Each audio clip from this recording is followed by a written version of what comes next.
Hey, Tony here. Today I'm going to tell you what my top 10 favorite films of 2022 were, so stick around.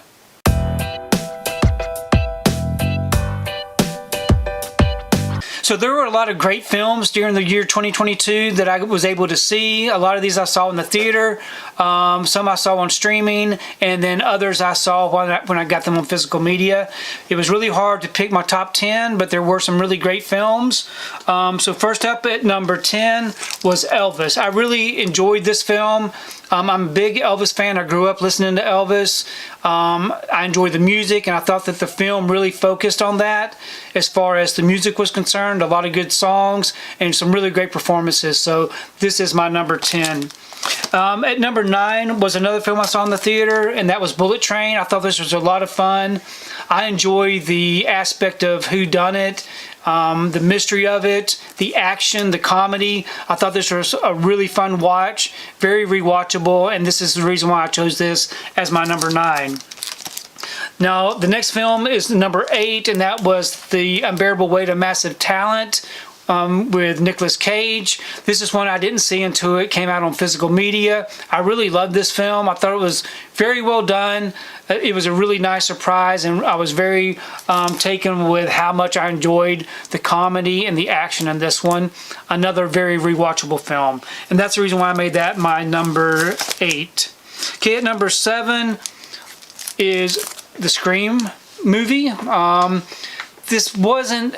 It was really enjoyable just seeing all these characters back and kind of meeting some new characters. I know that it wasn't the best movie of the year, but it was a really fun watch. I really enjoyed it, and I'm definitely looking forward to seeing where this franchise goes. I really do enjoy the Scream films, and so that's the reason why I chose this as my number 7. I did get to see that one in the theater also. Another one I saw in the theater is my number 6, and that was The Northman. I really enjoyed this one. I enjoyed the darkness of it, the atmosphere, the broodiness. I don't know, something about it was a really good theater experience. And another one that I'm definitely looking forward to checking out again. I haven't seen it since I saw it in the theater, but it still made my number 6. Okay, another one that I saw in the theater, actually, this one I didn't get to see in the theater, and that was Glass Onion. I did watch the Glass Onion film on Netflix here recently and really enjoyed it. I enjoyed Knives Out, and I thought this right here was a really good way of continuing on with with that kind of aspect of a whodunit mystery.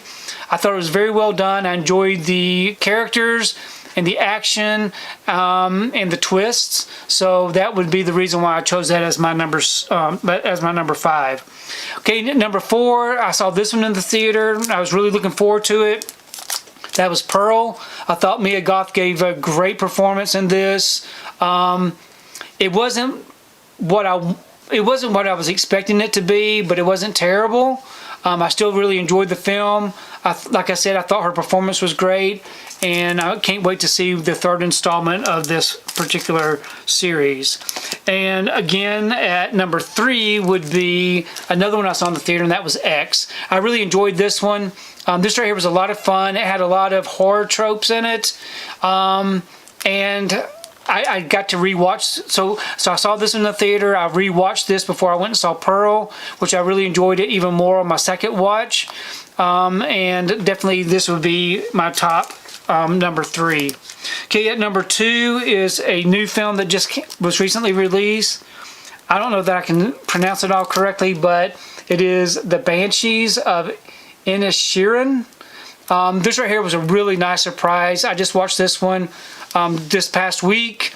Really enjoyed it. I thought it had some really great performances. I thought that the storyline was interesting and different, and I just loved every bit of it. And so this right here was a very tough decision if this would make my number 1, but I did put this in at number 2 because my number 1 film that I loved during the year 2022, of course, was Top Gun Maverick. Top Gun Maverick was a really nice surprise. It was a film that I had been waiting on for a very long time. My wife and I really love the original Top Gun film. We saw it in the theaters when it was released back in the 80s. And so when this right here came out, me and my wife went and saw this one and we just loved it. I thought they did a great job with continuing on with the story, adding the new characters in and the plot. The action, the heart, every bit of it was just wonderful. The music. And so that's the reason why I chose this as my number one. So those are my top 10 films of 2022. Please leave me a comment below. Let me know what you think about my particular top 10. And also let me know what your top 10 were or what some of your favorites were that I didn't mention here. Because I really do enjoy your recommendations. So there might be something that you saw that I haven't seen yet that I would love to check out. If you like what you saw here today, please give it a thumbs up and share the video. If you haven't subscribed to my channel, I really appreciate it if you would subscribe. If you do subscribe, please remember to hit that notification bell so that you can be notified every time I upload a new video. If you haven't found me on my social media accounts, I'm on Instagram, TikTok, and on Twitter. And if you'd like to find out what I've been watching, you can find me over on Letterboxd. I do have links below. But thanks again for watching, and we will see you next time.